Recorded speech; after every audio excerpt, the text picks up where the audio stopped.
Trying to see how this goes with Insta360 Studio. Working hard, running the encoder hard. Presumably running the hardware encoder hard.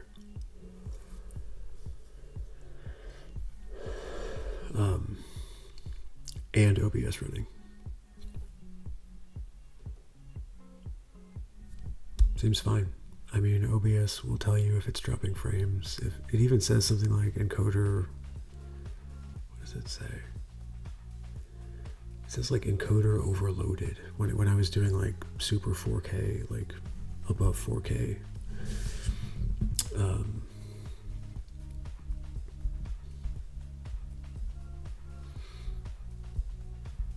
you're just recording basically. It would give me that error sometimes. And it's not doing any of that right now, so that's cool.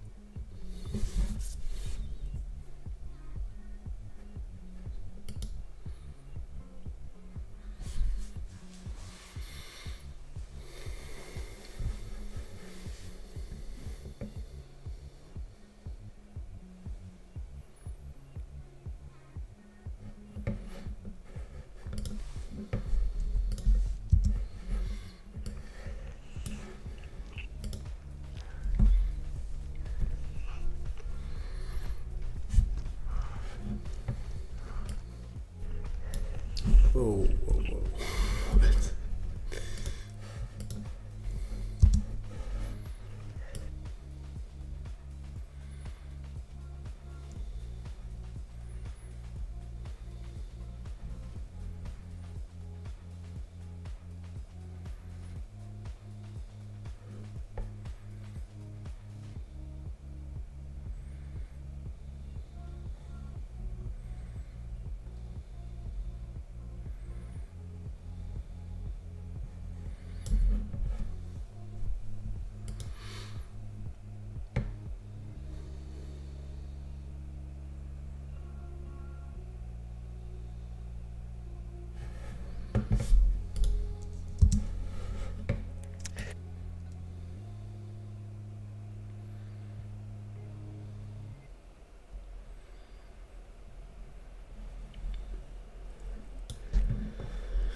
That's probably exactly what happened.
I mean, that's quite a bit better.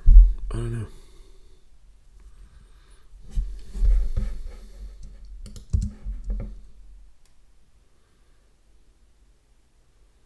It may not be. It may just be that it's easier to tell on that straighter track.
Wait, this is probably 5.7K. Yeah.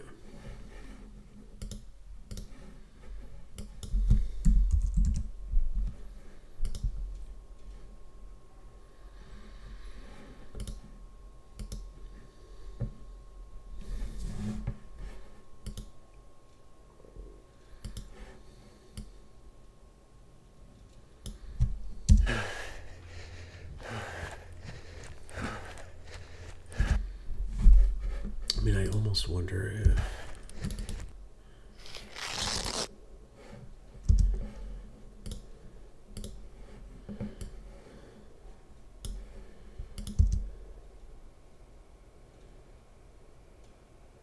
that probably is significantly better. What is going on here?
Yeah, I mean, look how smooth that is. It's incredible. So yeah, I think I'm going to find that there's just no substitute for the 360 view. Even if one of the lenses is aimed directly into my chest, the stabilization just works way better for whatever reason. I mean, I wouldn't say that this is an exhaustive or conclusive test, but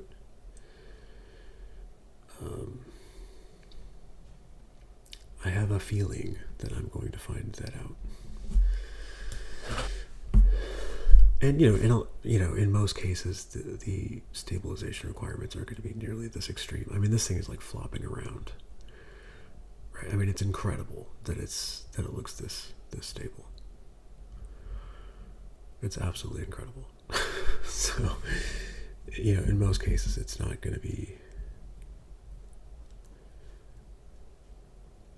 Well, and also in most cases, I'm not going to have any interest in speeding up footage to like 16x, And that's really the only time that the other footage doesn't look stable.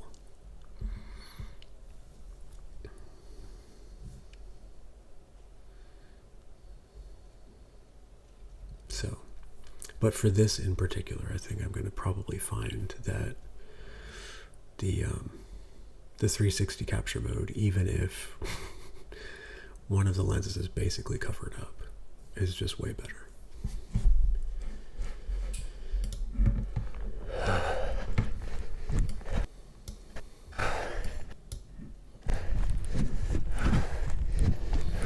I mean, even this doesn't do it. This is kind of like the raw, preview. But even this doesn't do it justice. There's a ton of stabilization on the website here.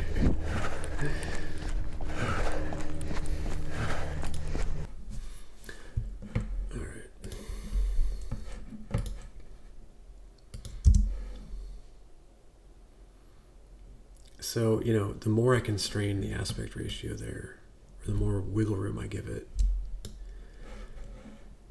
I think it does help, but only marginally. What was that? 1306.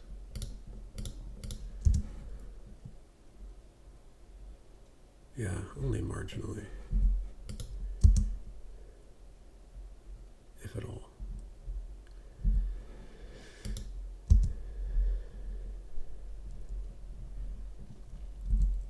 But yeah, I mean, compare that to what I just exported. The only difference.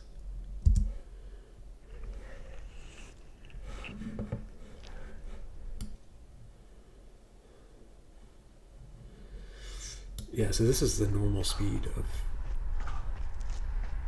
of what I was just looking at. I mean, it looks great. It looks great.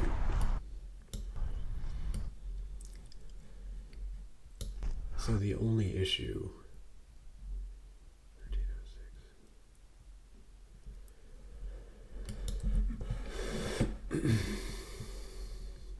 is when it's sped up a ton. And let's see.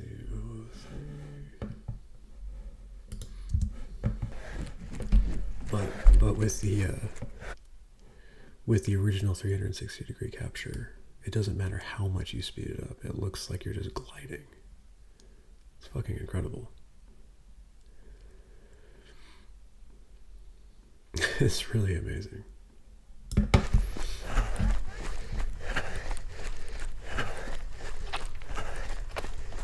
The other thing is, you can't really tell when you're watching it at normal speed that this is more stabilized.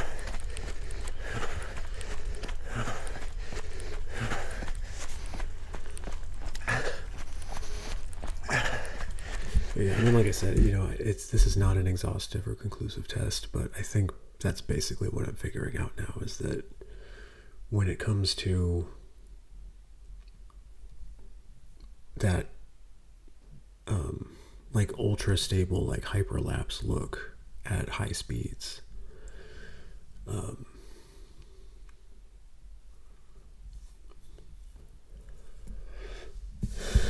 it's really, the original capture has to be in the 360 mode.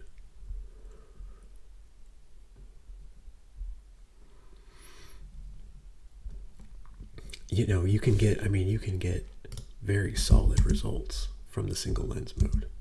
Don't get me wrong. But when you try to speed it up a bunch, it just doesn't work. I mean, it's still probably better than almost anything I got with my Go 3S camera. But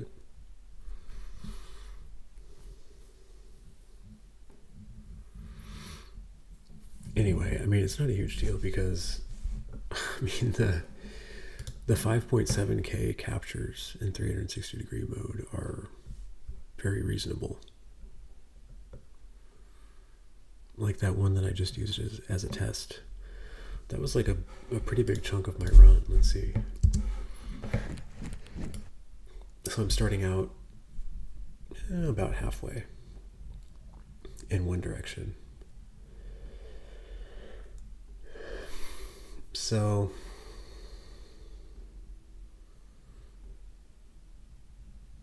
yeah, not quite. I would guess that this is close to well, I don't know.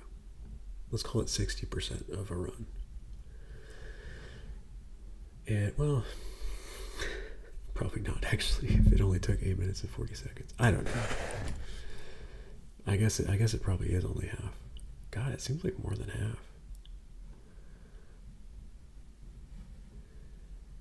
I mean, by the time I'm here, I feel like I'm not halfway. Oh, no, that makes sense. So, this would be, around a quarter.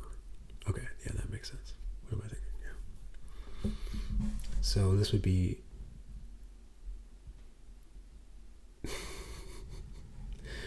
more than a quarter. So more than a quarter of my run. Almost 9 minutes of my run. And it's only 5 gigabytes. And by the time I export it, it's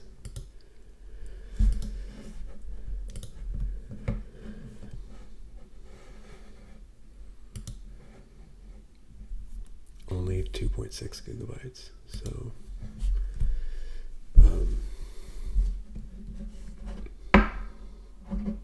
yeah, that's the way.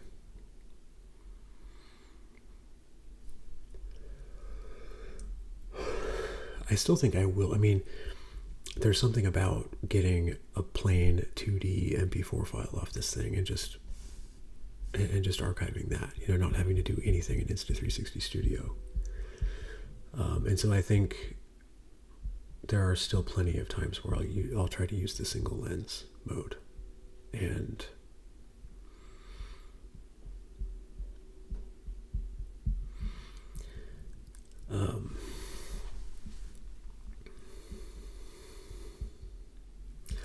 I think, today a couple of times I tried to use the free frame single lens mode.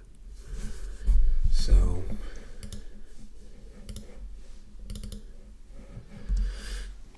basically these, I mean, this is how it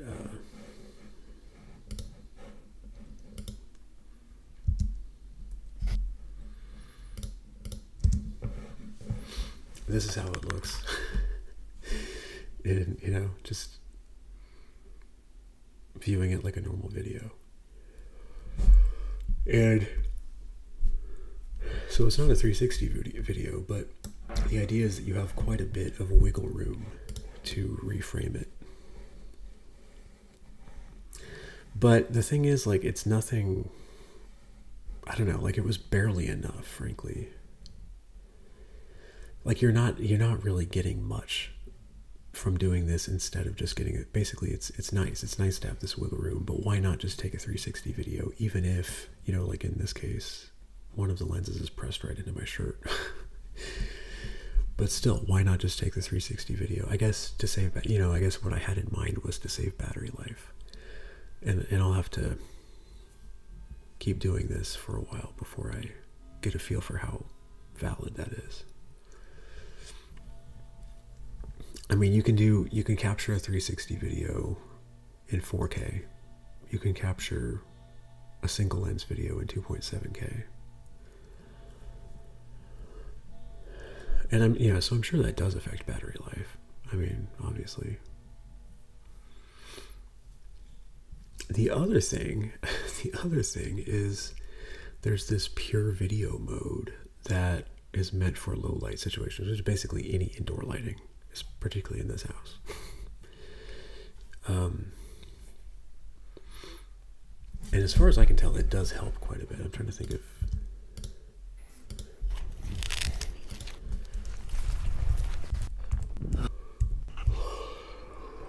This is probably...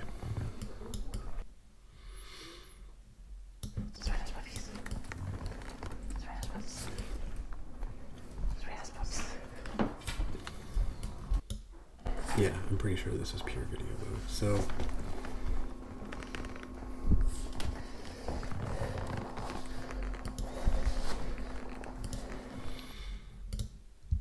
I mean, as far as I can tell, it does actually help quite a bit.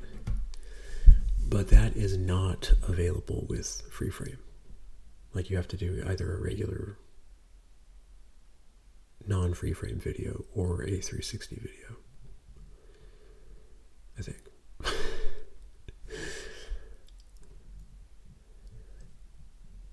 So yeah, I'm starting to think that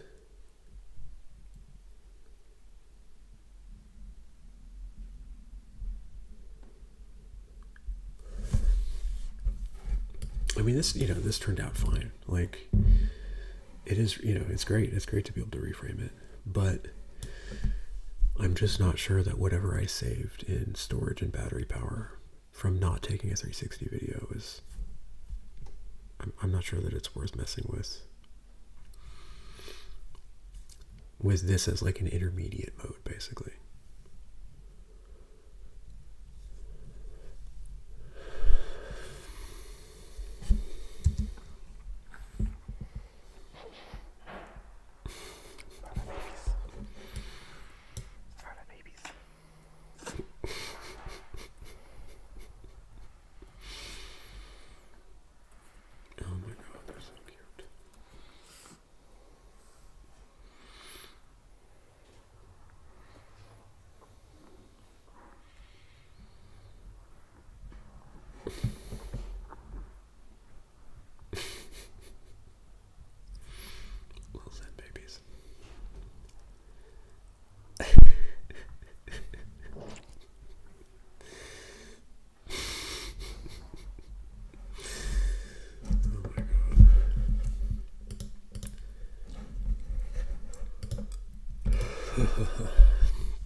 Anyway, I mean, I'm super impressed with this camera.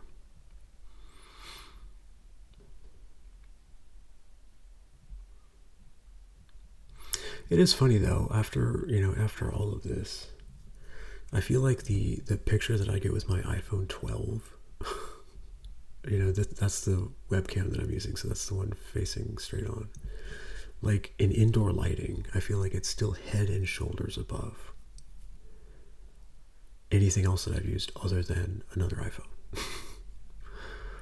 And I mean, admittedly, I haven't used like any serious cameras, like photography cameras, but I have used a $600 action camera.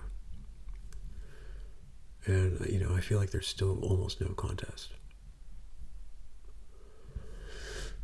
And again, that's an iPhone 12. So,